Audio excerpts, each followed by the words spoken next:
a pleasant good afternoon to everyone out there in the Eastern time zone, and it's good morning to everyone else. And welcome to the Irish Breakdown podcast.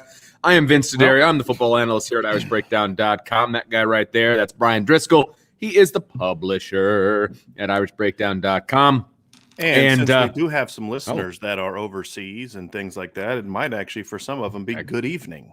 Yeah, that's a really good point. I didn't even think about that. You are absolutely correct. I've got such a small, minded situation here when I'm thinking about what we do. You can focus on like one or two time zones at a time. That's it. Let's not get crazy. I'm lucky I remember my children's names. But anyway, so welcome everybody. Today is another edition of our Stacking Up podcast. We're going to talk. You do have a lot of kids. I understand. I mean, I've actually literally called like one child all five names at one. Like you did it. You just.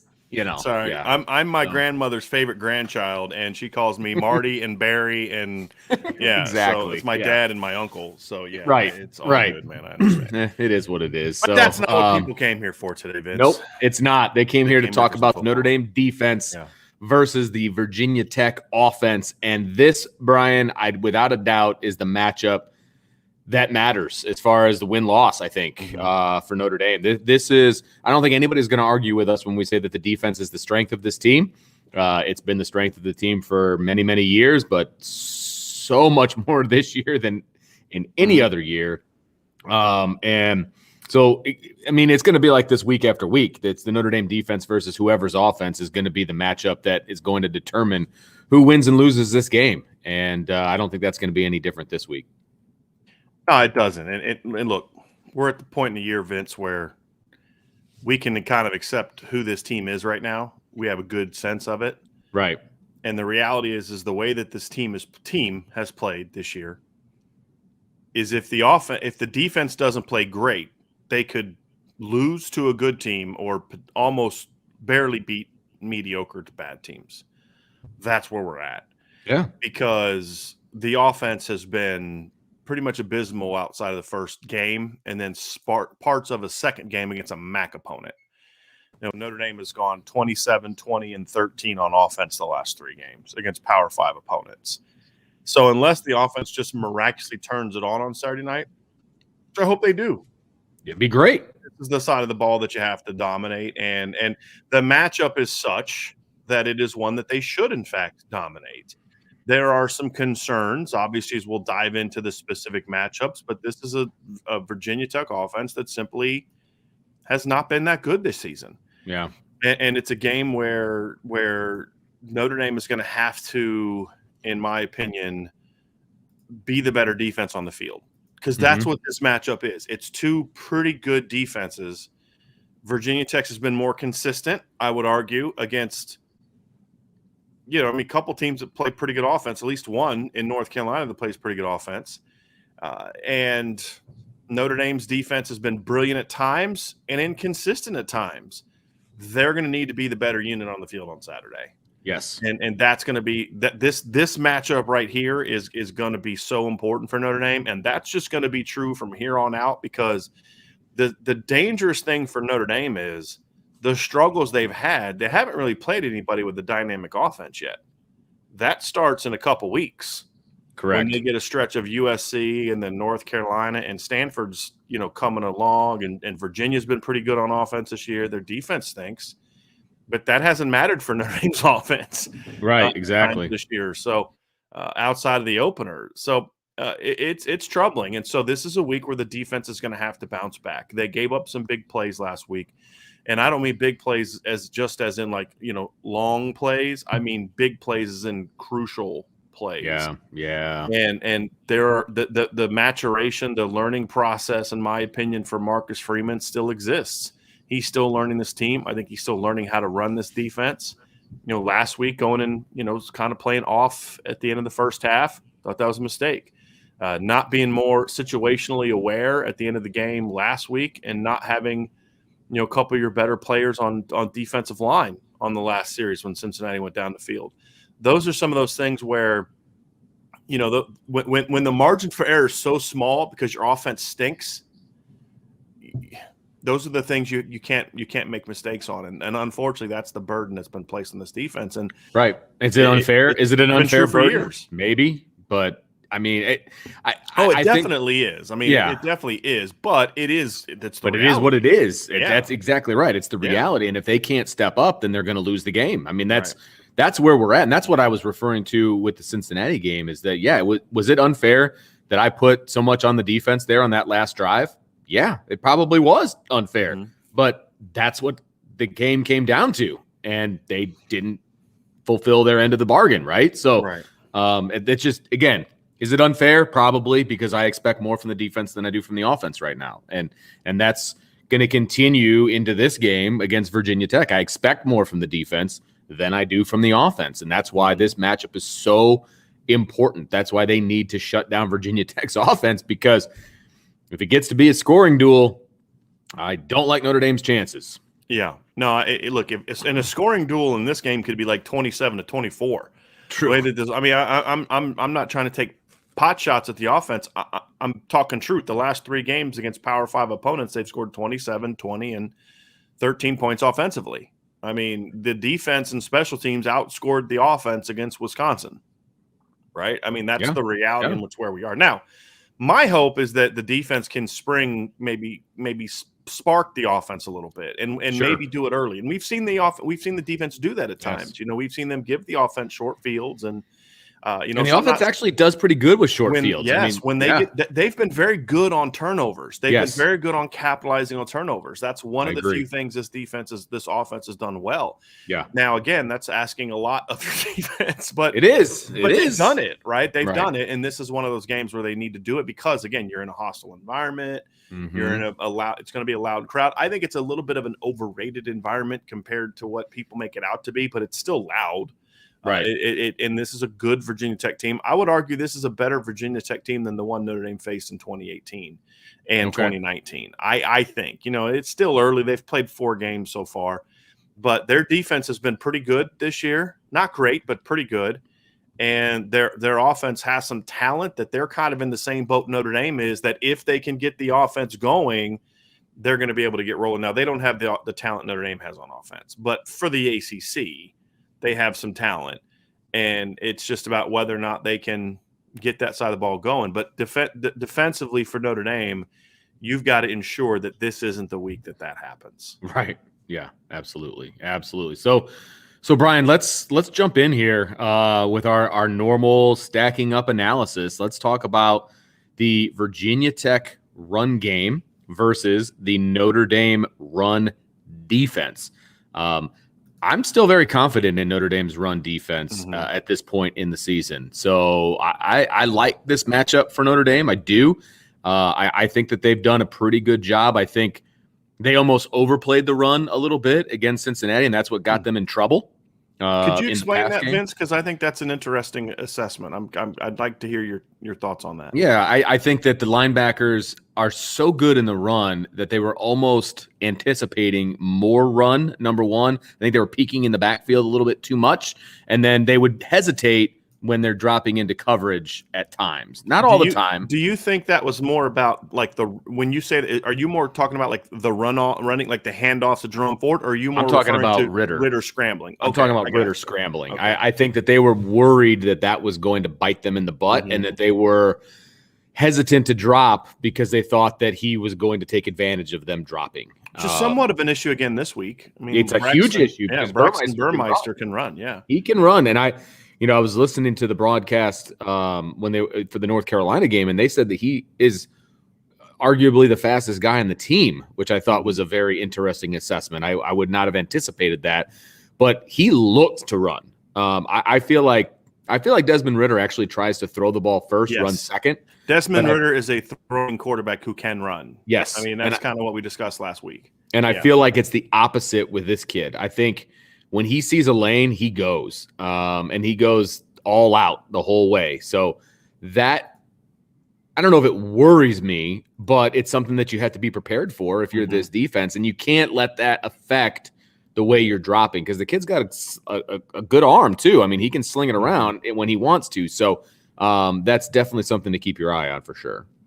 I think when I look at their run game, Vince, and I look at this matchup for Notre Dame, I think I agree with your assessment when you put the caveat in. It wasn't necessarily the running game, designed to run calls that they were worried about. It was Desmond Ridder taking off. That I absolutely agree with.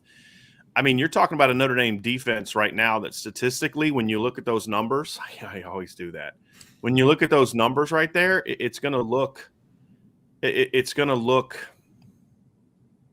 worse than it is because of they're still 5 games in, and they're still suffering from the Virginia Tech game. I mean, the Florida State game, where they gave up 264 yards and 5.5 yards per carry. Okay? But they're still in the top third to top quarter, right? In almost every category. Right. But since then, in the 4 games since then, they've given up 124 yards rushing, over half of which came on one play. It was a 67-yard run in the fourth quarter. Right. In the 3 games since against Purdue, Wisconsin, Cincinnati, Notre Dame has given up 57, 78, 93 yards. Now, the interesting thing is in the last 2 games, we have not seen Notre Dame make many tackles for loss. Now, we had 4 against Wisconsin and 2 against Cincinnati, which is a troubling thing for me because we've seen those tackle for loss numbers go way down. However, the reason they're being so effective is because they've been so much more assignment correct in the run game in the last few games. Now, again, you talk about the lack of discipline in the pass game, and we're going to get to that. Mm-hmm. But in the run game specifically, we've seen a team that's very assignment correct. We're seeing ends that are doing a great job of setting the edge. We're seeing ends that are very disruptive, and we're seeing defensive tackles that are very disruptive that are allowing the linebackers to be free. I haven't seen Notre Dame linebackers get blocked in the run game very much the last few weeks. I mean, I'm just not seeing it because because the defensive line is occupying the offenses so much, and that's been a struggle for Virginia Tech. I mean, so you're talking about a Notre Dame defense that, Vince, is on a stretch of 3 games where they've given up fewer than 100 yards. We saw that last year when the defense was really rolling last year, if you remember correctly. And we saw that once in 2017. Those are the only 2 times we've seen that, that stretch of football where they've given up 100 yards or less in 3 straight games. They did that once in 2012. That's it. Yeah. And that was at the end of the season against 3 pretty bad teams. I think that's the interesting thing about what Notre Dame has done is they've done that against 2 teams. Now, Purdue's not very good running the football. But they've done that against 2 teams that are pretty decent at running the football. Not great, but pretty decent at it. I think Wisconsin's run game was always a little overrated. We talked about that because they don't have those great backs a little bit. But that's still Wisconsin, and you still held them to under 100 yards. So it's definitely trending in the right direction, and you're going up against a Virginia Tech offense that's not good at running football.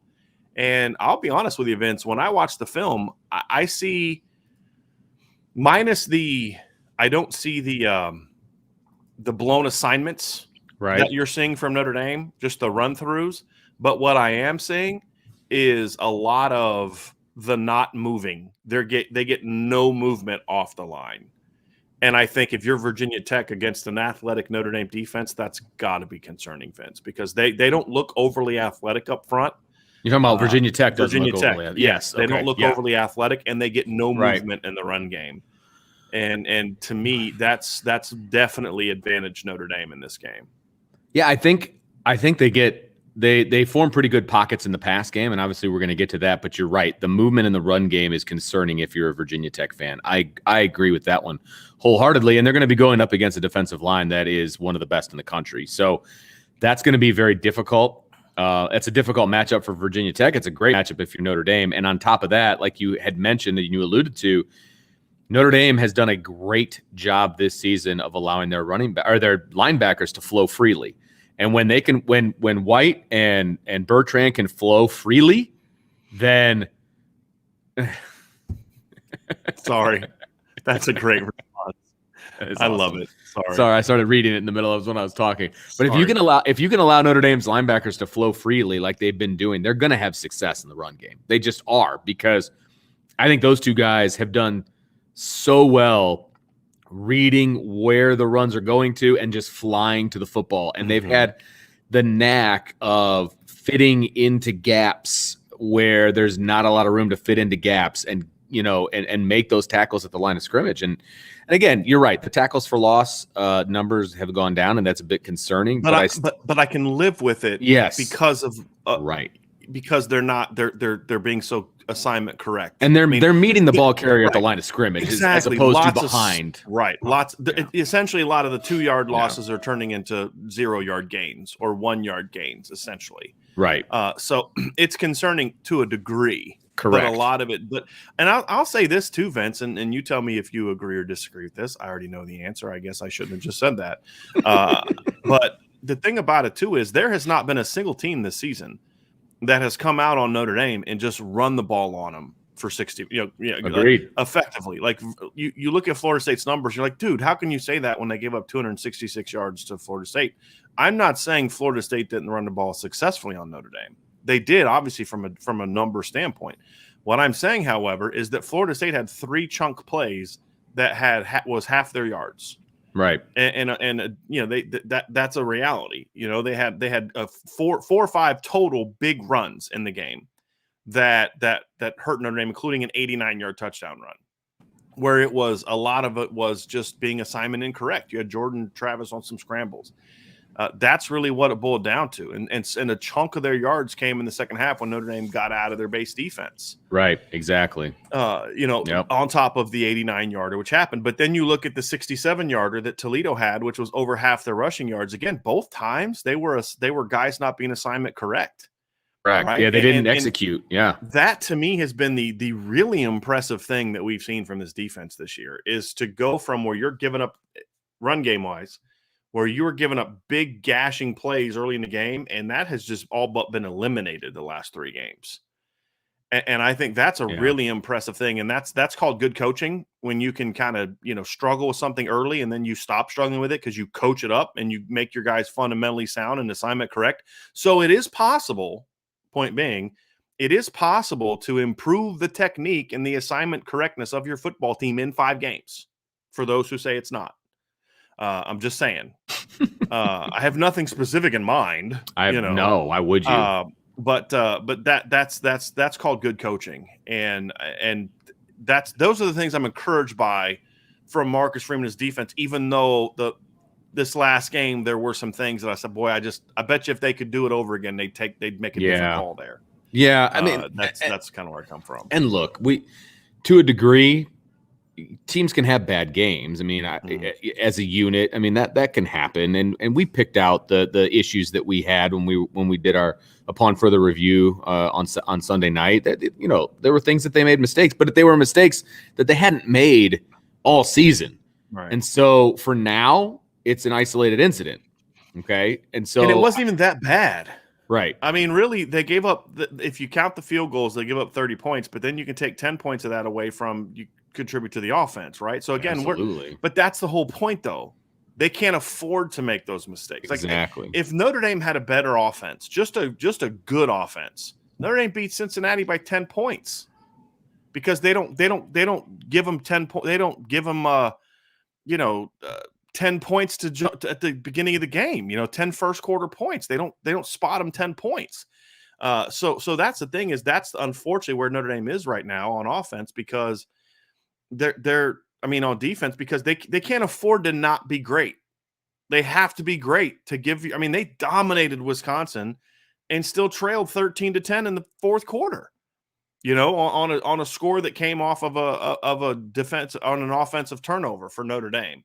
So unfortunately, that's where we are. So yeah, we're nitpicking those plays, but look, if it's about winning, the defense can't afford to make those mistakes because of how bad the offense is. That's just a fact. And this is one of those things where this part of the game they have to dominate, because one of the things we talked about last week is Notre Dame needed to try to make Cincinnati one-dimensional.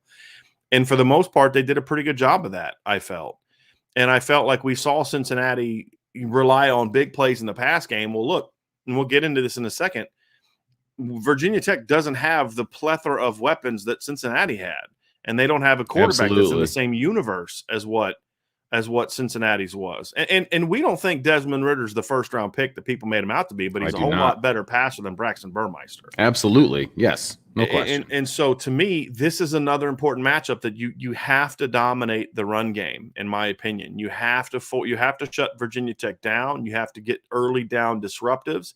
You need to force Virginia Tech into being a throwing team, because if you can do that, they have, to me, very little chance of continued sustained success against Notre Dame. And so that puts an even greater emphasis on this matchup, and it means Notre Dame has to do what they have to do. Whereas Notre Dame, Vince, is their numbers are a little misleading because they had that first opening bad game. Virginia Tech's rushing numbers are also misleading because they ran for 224 yards against Middle Tennessee. They ran for 127 against North Carolina, 106 against West Virginia, and 106 against Richmond. They've been over 3.2. They've been over 3.3 yards per carry once this year, and it was against Middle Tennessee. So there's some skewed numbers that should make this an even greater advantage for Notre Dame. Yeah, and that's where my advantage is. It's with Notre Dame. It's a significant advantage. Yes, and it's an advantage that has to carry itself out on Saturday night. No, there's no question. They have to dominate the run game because if they can make, like you said, if they can make Virginia Tech one-dimensional, it might be game over. I mean, I hate to say it that way because I'm sure that they'll do something to make me regret saying that, using that statement. But if you can make Virginia Tech one-dimensional, I really like Notre Dame to win this game, regardless of what happens on the offensive side of the ball, because that means Virginia Tech is going to start forcing some things, and they're going to start doing some things that they don't want to do, and that could potentially give the offense the short field. And offense, as we mentioned, is good in the short field. I mean, they have been excellent when they get a turnover. So I think that they can dominate this matchup, and I think they will dominate this matchup. And so that's advantage Notre Dame. So I think we can very easily move on to the next one, Brian. And there we go. Let's talk about the Notre Dame. Your wish is my command. Let's talk about the Notre Dame pass defense versus the Virginia Tech pass offense. And from a numbers standpoint, again, on paper, Notre Dame dominates this matchup. My hesitation to go that route at this moment, and we're going to talk through it, obviously, my hesitation is some of the plays that they gave up last week. I think there was reason for that. I think all those things are fixable, but I didn't like some of those, wide open receivers that Cincinnati had. And look, some of that is scheme, great play calling. I get that. But some of it is just bad execution on Notre Dame's part, some bad drops, some not getting a good feel for your zone, and then peeking in the backfield, afraid that the quarterback's going to run. So, right. Which will remain a challenge this week. It will. But all of those things are fixable. Every one of those things is fixable. And I give Desmond Ridder a little bit more credit in the game than you did. I think he made some good throws, but as you mentioned, a couple of those throws were to open guys, and I thought that they did a bad job. I mean, if you're Virginia Tech, you're watching that game last week, and you're saying, okay, how can we get our running backs and our slot receivers and our tight ends who they're suffering from the fact they don't have James Mitchell anymore. That's their stud tight end. He got hurt in the second game of the year. So he's going to be out for this game. I believe he's out for the year. Okay. And he's a talented kid. And, he's kind of what Tommy Tremble should have been at Notre Dame and how they used him, 6'3", 250. They ran him they've had him rush the ball before in the red zone. Like they've had him carry the ball before in the red zone. Gotcha. So he's a good football player. They don't have him. He was probably their second best pass weapon behind Trey Turner. So that hurts him a little bit. But, they saw adequate tight ends, but they don't have the Cincinnati tight ends. Right, they don't have Leonard Taylor, but they've got adequate tight ends. They got running backs that are decent in the pass game, and they have some decent athletes at slot, good athletes at slot. I'm going to say, hey, look, how can we get our guys matched up against the Notre Dame linebackers after what we saw last week? I mean, that's just going to be a key. And look, and the other part of it too is they're like, what? Hey, look, 27, JD Bertrand, he's pretty good against the run. He was not good against the pass last week. We got to figure out ways that we can get him out of the box and attack him with the pass game in a manner that then allows us to say, hey, look, then maybe that gives us a little bit of room, looking at it from a standpoint of the Virginia Tech offense, gives us a little bit of room to maybe increase a couple runs. I mean, honestly, if we're looking at this breakdown from a Virginia Tech standpoint, if we're providing analysis, take away these and Hokie Nation or something like that, I'm doing a lot of the things to Notre Dame's defense that I'm talking about with the Notre Dame offense, which is we got to find a way to steal some yards in the run game. Yep. How can we do that formationally with our motions, with our shifts and things like that? How can we steal some yards? And that's what Virginia Tech is going to have to do if they're going to want to have a chance to win this football game. They're going to have to find some ways to get Notre Dame's backers out of the box, to try to steal some yards and give themselves opportunities to gash and runs, because they know they're not going to consistently run on Notre Dame. They know they aren't. Their hope is that they can create some big plays in the run game. That's going to be what Virginia Tech is trying to do. Well, yeah, and look, if you're watching Notre Dame in totality this season, like, oh, well, they can give up some big plays, and we can big play, this defense, and I think we can both agree that that's really not the case anymore. But when you're looking for chinks in the armor, they're going to see that, right? And they're going to be like, okay, we can potentially take advantage of some big plays here. They're looking for ways to defeat this defense, right? And getting some one-on-ones, you're right, with the slots versus the Notre Dame linebackers, I think is an area that we could see. I think when they know that Notre Dame's going to be in zone, I think they're going to try to pick apart that middle area, because that's what Cincinnati was able to do. They were able to kind of sit in those zones and make Notre Dame wrong, essentially, when they were in zone. And I think that's going to be a spot that they're going to try to isolate, and they're going to try to get Notre Dame in. So, how does Notre Dame counter that? Are they going to do maybe a little bit more man-to-man this week with maybe a spy? I think that could potentially be something that you could do, because I don't want to go man-to-man and just everybody turns their back on Burmeister, because he wants to run. Like, I think when he goes behind center, yes, he's a quarterback. He wants to throw, but I think he wants to run. Like, the way he runs the ball, he's so much more comfortable in himself doing that. Yes, absolutely. And he runs the ball hard. He does. He runs the ball hard. So you've got to at least have a spy, or you've got to be able to contain him in the pocket. And I think that's going to be the key to shutting down this offense. And of course, you've got to take away their best player. And I think we can both agree that that's Trey Turner. That's the key right there. And honestly, Vince, if there's a single matchup in this game that concerns me more than any other, it's for the Notre Dame defense. It's him. Yeah. Trey Turner's really good. He is. And Notre Dame should know that, because Trey Turner's had some success against Notre Dame in the past. He's a guy that they have to be prepared for. They cannot allow Trey Turner to make big plays on him. He had 2 catches for 58 yards in 2019. He also had 2 catches for 21 yards against them in 2018. When he was a true freshman, They know how good he is. This kid's played a lot of football at Virginia Tech, and he's their best player. He's coming off a big game against Richmond, 6 catches for 102 yards. He had 4 catches for 64 yards against North Carolina. Had a great over-the-shoulder catch, on one of the early drives that helped him get up early. He's 6'2 plus. He's athletic. He can stretch the field. He can make plays after the catch. He's a really good football player, and he's kind of, you got to hope he does.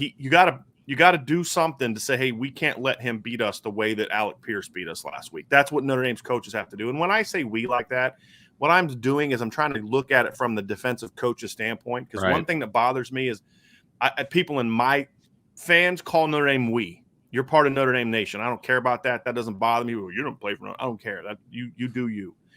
I'm saying someone in my end, we have to try to be more objective. So when I say we, I'm looking at it from like, hey, this is how I would say it. Like if I was a coach, this is how I look at it. So I say, we got to make sure that we have a game plan that prepares to not let Trey Turner wreck the game the way Alec Pierce wrecked the game. And that's the concern. That's my big concern, Vince, is Trey could go out there on 5 plays and just completely flip the game with big plays. Absolutely. So how do you go about it? Because we've seen them match up Kyle Hamilton in the slot. We've seen them obviously go with Tariq Bracy in the slot. We've seen them do a couple of different things in the slot. Well, how would you go about it? For me, I'm going to throw as many guys at him as possible. I don't want to send the same guy with him at all times, because I think then you can start, picking out some ways to manipulate that particular defender. So I'm going to send waves of defenders at him. I'm not going to line up the same guy every time. Yeah, and I definitely understand that. I think part of it is you have to get a read early on where they're going to play him. He's more of an outside guy. I think if he's playing a lot in the boundary, you have to look. Here's the thing that we have to discuss, right? We've talked about how brilliant of a move it was to put Cam Hart to the field, and I think that move allowed Notre Dame to really get the most out of Cam Hart, right? And if Trey Turner is going to be to the field this week, which he plays a decent amount to the field, then you leave it and you just let him play. If I'm Virginia Tech, however, and this is where I say Notre Dame has to be prepared for this. If I'm Virginia Tech and I see the way that Wisconsin and now Cincinnati have picked on Clarence Lewis, I'm going to think long and hard about putting him into the boundary. Sure. Absolutely. If they leave him to the field, Notre Dame's good. I like Cam Hart in that match. Now, Trey may get one or two, but he's not going to wreck the game, in my opinion, for multiple big plays the way that Alec Pierce did. Good receivers are going to get a player too. But so that's the thing is I think part of it is you have to be prepared and willing. Thank you for the super chat, Mr. Sievers. Maybe Mrs. I apologize. Maybe, yeah, could be. But to me, Vince, you need to be prepared to move your corners in this game, and consider putting Cam Hart on Trey Turner. Mm-hmm. Now, I'm not saying do that for 60 minutes. I'm not a big fan of the mirroring thing, but if they're going to start playing him a lot into the boundary, then you need to be willing to maybe consider doing the flipping thing, which I'm normally not a fan of, but right now, the way that Clarence Lewis is playing the last 2 weeks, if Virginia Tech is smart and does the game plan that I would do if I were them, and they're finding ways to get Trey Turner matched up against their Notre Dame's boundary corner, then I'm going to do it, because I'm watching highlights of Trey this year, and he's making plays in the boundaries, making plays in the field to put him in the slot. It amazes me week after week how I talk about how, boy, the opposing team does a great job of moving their best receiver around and finding matchups for him, and yet Notre Dame hasn't been able to freaking do that. That's a different point. Such an easy thing to do. But I just watched him catch a touchdown from the field before we got on. I watched him catch a deep post route in the boundary. So that's what Notre Dame has to be prepared for. Is where are they going to primarily play him? Right. And you have to at least consider one of two things, right? One is put Cam Hart on him. The other is when he's to the field, you're good. When he's to the boundary, you got to play. You got to high-low him. You got to bracket him. Yeah. Have to. Now, do you want to do that with Kyle Hamilton? I don't know if I would want to do that with Kyle Hamilton, because then I feel like you're using your best asset as part of a tag team. I think you're going to have to really make sure that Houston Griffith and DJ Brown are doing a better job getting off the hash than they did last week. And that is going to then that goes back to your original matchup, Vince, that if you're going to bracket him into the boundary, then that puts even more pressure on your will linebacker to defend the running backs in the seams. Because as an offensive coach, if I see you bracketing my outside receiver, I'm going to run him off. I'm going to take your corner and your safety out, and I'm going to then ISO my tight end and my backs on your linebacker. That's what I'm going to do, right? Sure. I'm going to use that to my advantage. So that puts pressure on them, but you have to be willing. If you can't get a good read on where he's going to be, which smart coaches at Virginia Tech, if they're smart, they're going to not let Notre Dame get a read on that.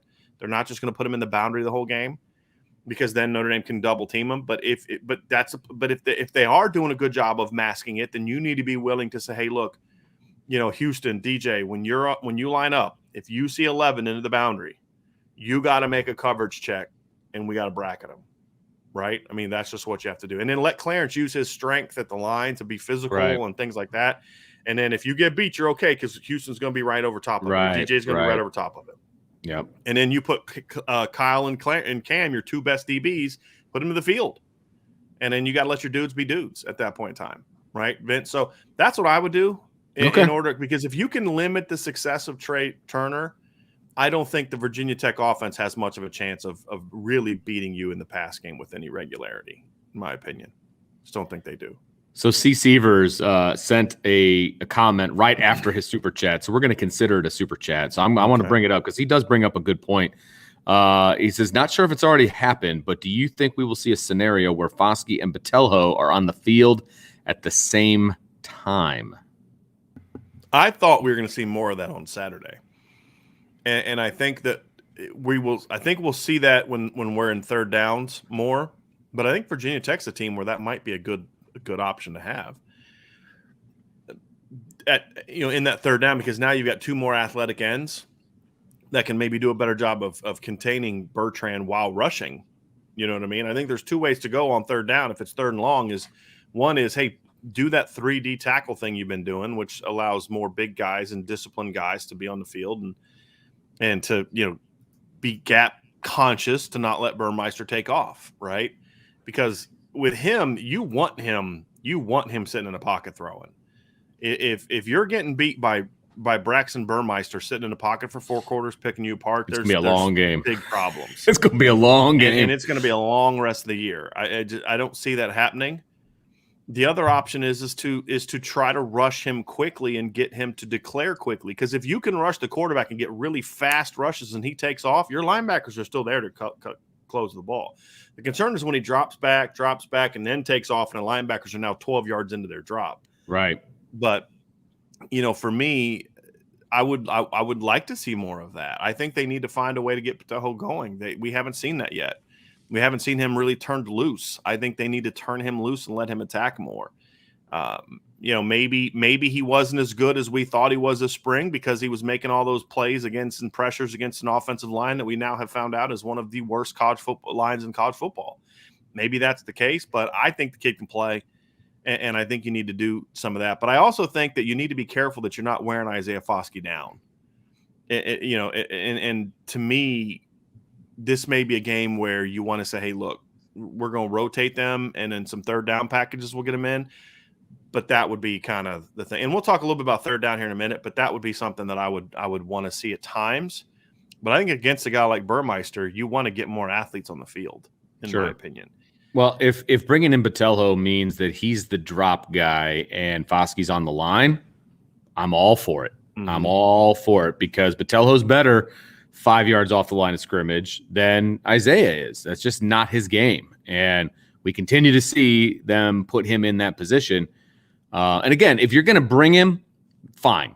If you're going to bring him, that's fine. But if he's dropping into coverage, I just don't like it. I feel like you're playing with 10 instead of 11. And again, it's nothing against Isaiah. That's just not his skill set, right? Yeah. He is the best pass rusher on this team. That's where you need him to be. So I would love to see both of those guys on the field. And then you've got Foskey coming on one side. If you stack Patelho behind him as either as a dropper or a delayed blitz or, coming in off the side as well, man, I think you could do some fun stuff there. I really do. Mm-hmm. Yeah. I'll tell you what, though, Vince, at the end of the day, the only thing I really care about in this game when it comes to the defense, I don't care if it's 50-0. Keep attacking. Yes. I don't ever want to see. I would rather Notre Dame give up a 60-yard bomb than to do what they're doing now. If you want to make a late game or a late half or late game adjustment to not prevent the big play, then put your safeties deep, but still use your front four to freaking attack. Keep going. Almost slipped up there because I'm really fired up about that. That's the one thing that Coach Freeman's doing that's kind of driving me a little nuts. Yeah, is you clearly that part of your defense isn't where the rest of your defense is right now. And to me, you've got to be able to recognize that and say, hey, look, we've got to do what we do best. And I think he's doing a pretty good job of that when it comes to his players, using his players correctly. But as a whole, with the exception of Foskey and that whole thing, which is maddening. But they've got to stop doing that. They've got to attack.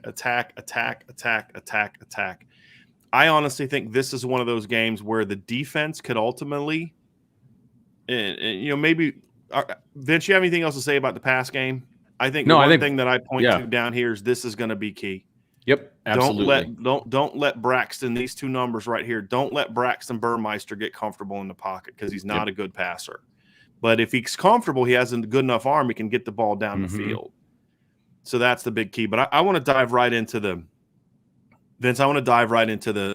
scoring offense against the scoring defense, and it gets into the sort of situational football, red zones, and third downs. Right. I'm going to tell you what, this third down number for Notre Dame has taken a huge jump in the last 3 games. Remember, like when we were going into the Purdue game and Notre Dame's third down numbers were like kind of bad?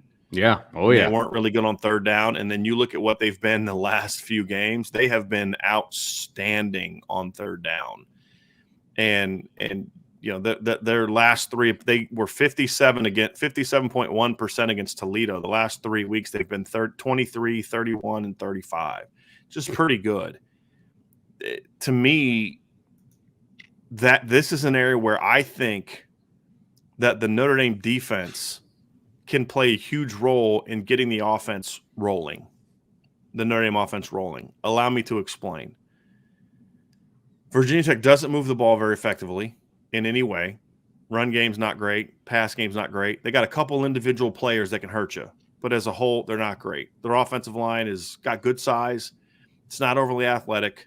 They've had trouble protecting the quarterback, and they've had trouble getting movement in the run game. In a lot of ways, this is a game Notre Dame should dominate. It really is.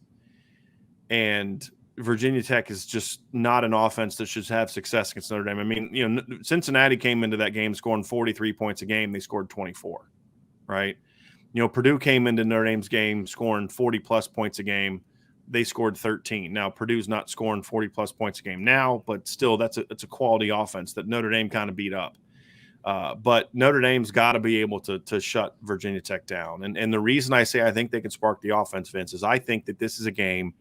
Now, Virginia Tech doesn't turn the ball over a ton, but I think this is a game where you can really harass them, get early stops, dominate field position, hopefully get a turnover or two. Because remember, turnovers are what sparked the last game. It was a close game. Virginia Tech's got the ball with a chance to go down and take a lead before halftime, and Khalid Kareem has that great hustle strip sack, and Julian Love picks it up and runs it back for a touchdown. Something like that. I feel like if the defense can give the offense some early short fields and the offense can punch it in, because as you mentioned, the one thing the offense has been really good at this year is taking defensive plays and turning them into points, right? I mean, that's where all their points came against Wisconsin. No question. And they did a good job against Cincinnati. They didn't settle for a field goal. They went and put that sucker right into the end zone and made it a ball game, right? I feel like this is the thing that I really want to see from the defense this week is I want to see them dominate in these areas down here, third down, red zone, and turnovers.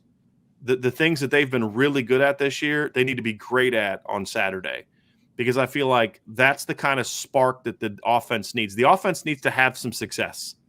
They need to get out of their own heads. Vince, and you know this, football, some people may not know who are new to the channel. You're also head baseball coach in the South Bend area. Mm-hmm. Right, that's the jacket that Vincent has on right now. Yeah, and you know this, especially in baseball, but it's very true in football too. You can get in mental funks, and it takes something to kind of get you out of that funk. A pitcher makes a mistake and throws a fastball right in the middle of the plate that you're able to connect on, and you start feeling good about yourself again. In football, it's the same way. Notre Dame's offense right now is in a huge funk. Absolutely, that they can't get out of, and I feel like this is a team, the ultimate team game, because the defense because in basketball, if you're in a funk on offense, a lot of times it can impact you on defense, right? Because in every other sport that we talk about, you play both sides of the ball, essentially. In hockey, you play offense and defense, right? In baseball, you play offense and defense, right? Except if you're in the American League and you're a pitcher. And in basketball, you play offense and defense, right? Football is the only sport where it's literally two different teams. Right. Right? And so it makes it unique, but this is one of those things where you can take a great defense, come out and dominate the way that you're capable of, get early stops, 3 and outs, shut the freaking crowd up, Absolutely. Get turnovers, force big plays, give your offense short fields. And if the offense can come out and get some early success because of the defense, the offense isn't going to say, well, gee, we got our points because of the defense. They're going to say, hey, we got points. Yeah, exactly. And that could be the mental boost that this team needs. So, I mean, we're grasping at straws here, but to me, that's where I'm at. That's where I'm at. I think that's something that we need to see from this football team is this defense has got to say, hey, look, there needs to be some pride to say, hey, look, we can't blame the offense for what's going on. We gotta do our thing right now. We got to pick them up, right, and come out and play that way. And Marcus Freeman has to recognize that as well. To say, hey, look, we got to do something to give our defense a spark or our offense a spark. Mm-hmm. And if we can see that early, Vince, I could see this thing really getting interesting for this offense on Saturday night. Yeah, and it's funny because, they've only turned the ball over 3 times, which ranks them in the top 10 in the country, which is great. The problem for me is they haven't played any good defenses. I mean, the defenses that they have played, I don't think are good at creating turnovers, and that's not going to be the case on Saturday. They're going to play a defense that loves to get turnovers, and based on everything that we talked about today, I love the chance that Notre Dame has to get Burmeister into position that he doesn't want to be in, and I could see some turnovers coming. And since they haven't turned the ball over very much in their first third of the season, how are they going to respond to turning the ball over so much? Or not so much, but turning the ball over, period, right? Right. I'm going to be shocked if Notre Dame can't turn them over, to be honest with you. I really think they're going to put this kid in a position to either when he's running the ball to fumble it or, throwing it off platform, doing some things that he doesn't want to do that he's probably not great at. And they're going to get him turned over.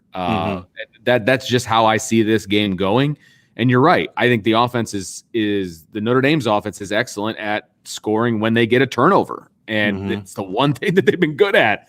And so I think that could potentially fire up both sides of the team. Yeah.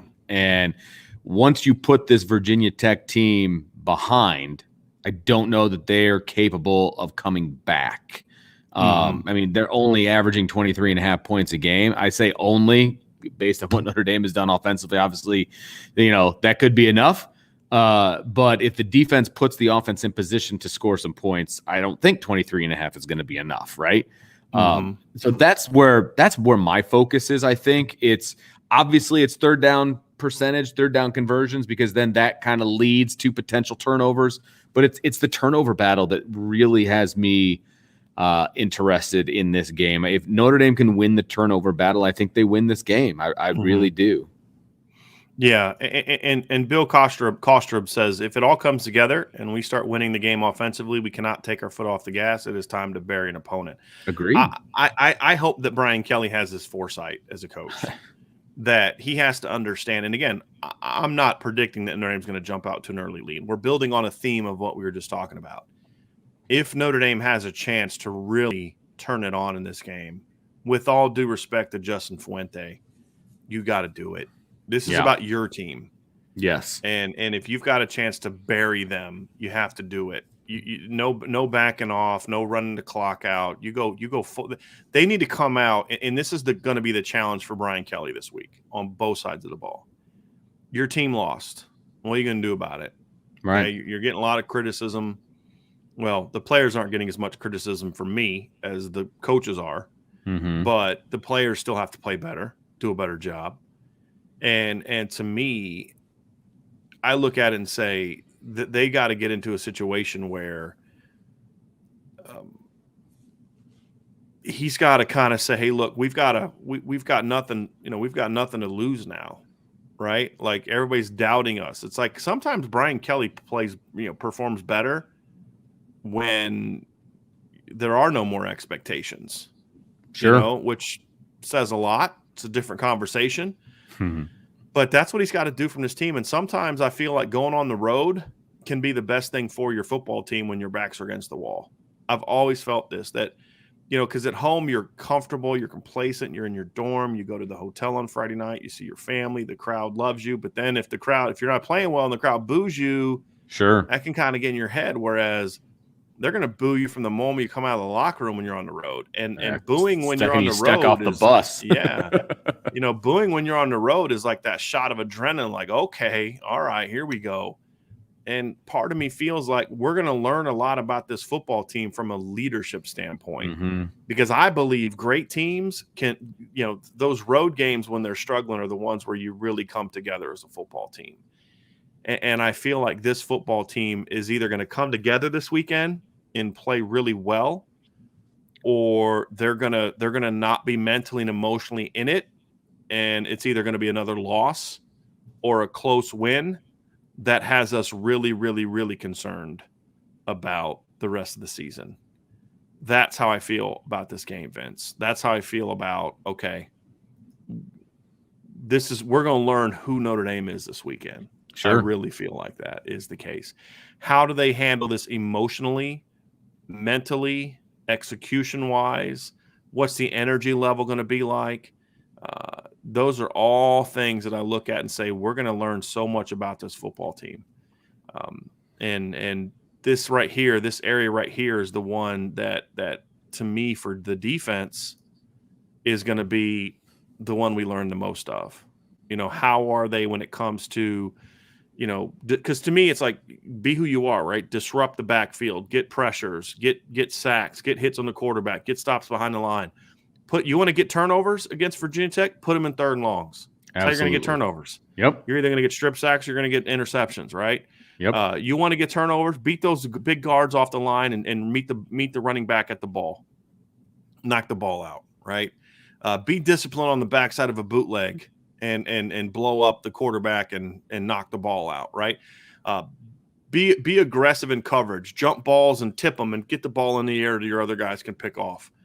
It's all about being who you are, but it's all about attacking. Attack. And if this Notre Dame defense comes out with the same fire that we saw them come out with after the last time that people were questioning them a little bit, which was, the Purdue and Wisconsin games, then I think they're going to dominate this matchup and it's going to spark the team. If we see them come out with no emotion and they don't bounce back from the win, then we're going to also learn a lot about this team. And it's going to be a story we don't necessarily want to hear. So that's what I'm looking at. And I'm not saying which is going to happen. I'm saying those are the two scenarios when you lose. Sure. I mean, to me, there is no middle ground after you lose a game. There isn't one. You're either going to go in the tank or you're going to come out pissed off. And the pissed off teams, the ones that have great leadership. And we're going to bring it up again. Said it a million times. Notre Dame loses at home to Georgia in 2017. A very dejected but also pissed off Drew Tranquil, who is one of the the nicest kids, not a trash talker, none of that, comes out and he looks at the camera and he's kind of got like this look on his face of just like he's ready to he wants to go play another game and hit somebody as hard as he can. He goes, I feel really sorry for the rest of the teams that we're going to play. And from what we were told at the time is that next week of practice and those next couple weeks of practice were intense because the leaders of that team said never again, not happening again. Yeah, now, need to see that. Right, and they just came out and steamrolled teams for the next month of the season. If we can see that Saturday, but it's going to be about the leadership of this team. And I'm not going to blame Brian Kelly for that because Brian Kelly is what he is. He is what he is. Yeah, and he was then too. I mean, exactly. This is about Kyle Hamilton and Drew White and Jason Adamiola and Cam Hart and all these guys on defense saying, hey, that's not us. That's not acceptable. We're not, it's like that scene from they don't gain another yard. You know what I mean? Like, but it's that mentality though, Vince, right? Sure, it's that challenging your manhood. Like, hey man, who are you? What kind of man are you? What kind of player are you? You going to let them do that? You going to let Cincinnati taunt you like that? Cincinnati was taunting Notre Dame on Saturday. They had no respect for Notre Dame on Saturday. Zero. And they let it happen. Exactly. They didn't do anything about Virginia Tech pay for that. Right. And if we see that, then I'm going to say, okay, this team's back on track. If we don't see that, then I'm going to say Brian Kelly was unable to get this football team to its potential. Yeah. And John Klimek finishes off that sentence. I take each and every one of you out. That was the scene from Remember the Titans. They don't get past the line of scrimmage. I mean, that's the mentality you got to have. I don't know if they're capable of that. I am questioning the emotional leadership of this defensive football team. I am. Not saying they don't have it. I'm questioning it, meaning I'm not sure if they have it. Yeah, no, I'm with you. This weekend. Absolutely. And your All-American needs to be the leader of that, in my opinion. He needs to be the ringleader of getting that going. Vince, I still give the advantage, obviously, to Notre Dame. We did it in the pass game, advantage. I don't think we actually did it in the pass game because we kind of transitioned. Advantage Notre Dame in the pass game, advantage Notre Dame here. It's a significant statistical across the board. And talent advantage across the board, in my opinion. Yes, and it should be one that benefits Notre Dame to the point that it should win the game for Notre Dame. That's how much of an advantage I feel Notre Dame has in this particular arena. I'm going to ask you one question before we go, Vince. Okay. So we talked yesterday. We gave all three advantages to Virginia Tech. We did. Right? Today we gave all three advantages to Notre Dame. Here's my question for you. Who has the greater advantage between the two? What is the gap wider between the Notre Dame offense and the Virginia Tech defense, or the Notre Dame defense and the Virginia Tech offense? The advantage is greater for the Notre Dame defense versus the Virginia Tech offense, which is why I'm confident that Notre Dame will win this game. Now, explain yourself, sir. Well, so let's go back to yesterday's matchup. Right now, Virginia Tech against Notre Dame's offense. Look, we know what the struggles are for Notre Dame's offense, right? But they still have some guys that can play the game over there, and so if they just adjust a few things, then Notre Dame can win that advantage. They can win that battle. Over here on this particular matchup, when we're talking about Notre Dame's defense, there's not much Virginia Tech can do to anything on their end anyway to have the advantage over Notre Dame's defense. Okay. Notre Dame is going to have to play very poorly for Virginia Tech to have the advantage here. It's not a schematic tweak. It's not a personnel tweak. It's not some little tweaks here and there, some play calling tweaks that are going to give Virginia Tech the advantage over Notre Dame. So that's why this gap is bigger, right? So what you're saying is basically if Notre Dame's offense brings their A game, there's nothing Virginia Tech's going to do to stop them. Correct. If Virginia Tech brings their A game on offense and Notre Dame's defense brings their A game on defense, Notre Dame still wins that battle. Correct. Okay. That's exactly I what totally I'm agree. saying. Totally agree. Before we go, Vince, this was brought up and I gotta, I get on rants, I get fired up. I think I might have found something gets Vince fired up. John Klimek, did everyone see what Kyle Hamilton said about the ref? What was said? Sure the did. referee, according to Kyle Hamilton, the referee told Kyle Hamilton when he got held like big time to set up a Cincinnati score, you're an All-American. You don't need holding calls, basically, right? Vince, am I correct on that? That's what he said. Yeah. That is a fireable offense, Vince. What say you?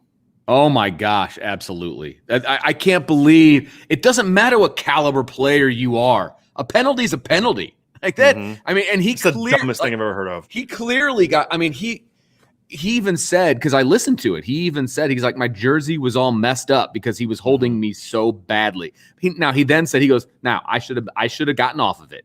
He goes, I should have been able to get off of it. But he was holding me so bad that my jersey was messed up. I didn't know he said that. I'm glad to hear him say that he said that. He did. Yeah, he did. And I give him credit for that. He goes, I should have got off of it. He goes, but then he goes, that's the funniest thing I've ever heard from an official before. That I'm an All-American. I've ever heard of. That's the stupidest thing I've ever heard of in my life. Why? Even if you believe that as an official, that is not the reason that you give to Kyle Hamilton. Oh, I didn't see it, or that's not a hold, even though you're clearly wrong. Yeah. No, it's not. Well, you're right. That was a hold, but you're an All-American, so I'm not going to call it. Are you kidding me? It's just unbelievable to me. Unbelievable to me. That guy should never work at Notre Dame or anywhere else. He shouldn't even work a high school game after that. That's you're all conference. That's not a hold. What? No. Yeah. It was honestly one of the most absurd things I've ever heard of in my entire life. Yeah, it was. And Kyle Hamilton has no reason to lie about it, right? I mean, that was. And if you know anything about Kyle Hamilton, he's not going to say something like that if it wasn't true. No, not at all. Yeah, and Irish Cubby's absolutely correct down here. Oops, refs don't seem to be held accountable enough. I hope something is. That is one of the biggest problems in athletics. Period. Is that you can't criticize refs. You can criticize 18-year-old kid. If an 18-year-old freshman goes out there and plays a bad game, I'm writing an article about how it was bad. Right. But a coach will do the same thing. But you can't criticize refs. And again, I think there needs to be some level of you crossed the line with it, but there absolutely needs to be more accountability for officiating because it is getting progressively worse year after year after year. Now maybe it's look, you need to pay more money to get good officials. Maybe that's it, right? That's fine. But I'm all for that. But if you do that and then hold them accountable because officiating is getting progressively worse. My dad has a theory that a lot of this is based on replay. The more and more replay there is, the more and more officials just kind of have buried their whistles. They swallow their whistle, And even though it holding is not a replay thing, it creates an overall hey, I'm not gonna make that call that could be game changing. Right. Because then there's, because of that. So I thought that was absolutely absurd. I thought that was that literally if I was Brian Kelly, I'd find out who that guy is. And I said, that guy's never working another game at Notre Dame Stadium as long as I'm here. Never, ever. And actually, no, it shouldn't even be Brian Kelly. It should be Jack Swarbrick. Yeah. That you need to bring out the big stick. The big dog needs to come out for this one and say, this gentleman and his crew are never, ever working another game that Notre Dame is going to officiate. Yes. Home or away. Yes. Home or away. Because away officials, by the way, are negotiated when you make a contract. Yes. So Notre Dame does have say on who the officials are when they go on the road. So they have a say. He's calling up. He needs to call up the ACC office and say that crew is never working another game of ours. Find a new crew, right? Because that's kind of disgusting. So anyway, Vince, that's going to do it for today's show. I appreciate everybody being with us today. Hit that like button, hit that subscribe button, hit that notification bell. Come to the message boards. We had a great day of sign up, or great 2 days of sign ups to the message board. We kind of, we were getting like 2 or 3 a day for about a week or so. Last 2 days, we've had a lot of people sign up. Awesome. We've had some intel pop up. I'm not going to say it publicly for obvious reasons, but I've got some intel on the message board about what I'm hearing about who's going to be the starting quarterback this weekend. Going to have some other intel. We have some things about, about the offensive line on there and kind of what's been going on behind the scenes the last couple of years and all that good stuff. So tons of great intel going on their premium message board. So you're going to find that at boards.irishbreakdown.com. Definitely check that out. NKM, appreciate you very, very, very, very, very, very much. And we appreciate all of you. This has been such a fun, just been so fun. I mean, normally, like, honestly, Vince, after a loss, I'm so cranky that next week and I'm just bitter, but like being able to do these shows and be with everybody, like we're being critical, but it's been a lot more fun because I feel like we're with family, right? We've been able to kind of vent together and get it out. And now it's time to move on and get ready to go get that next dub. So, Vince, thanks for being on with me today. You bet. Everybody, thanks for joining us today. We'll be back tomorrow. Breakdown. We're going to talk about key matchups, keys to victory, and of course, we will have our game predictions for tomorrow. Man. So I'm back and forth. I have low scoring is kind of where I'm at right now, Vince. Definitely low scoring. It's going to be very interesting to see how this one turns out. But if you're going to the game this weekend, I'll be driving. I'm actually going to be leaving Friday after the podcast on Friday and driving straight to Blacksburg. And so I'll be in town covering the game, then heading to Norfolk for about a week to spend some time with my family during the bye week. But shows are not going anywhere, folks. We're still going to have our shows. You already double check Wi-Fi, right? So they're all good to go. Made sure my mom was like, hey, get that Wi-Fi cranked up. Make sure you're ready to rock and roll because we got shows to do next week. So appreciate y'all. Have a great day, and we'll talk to you again very, very soon.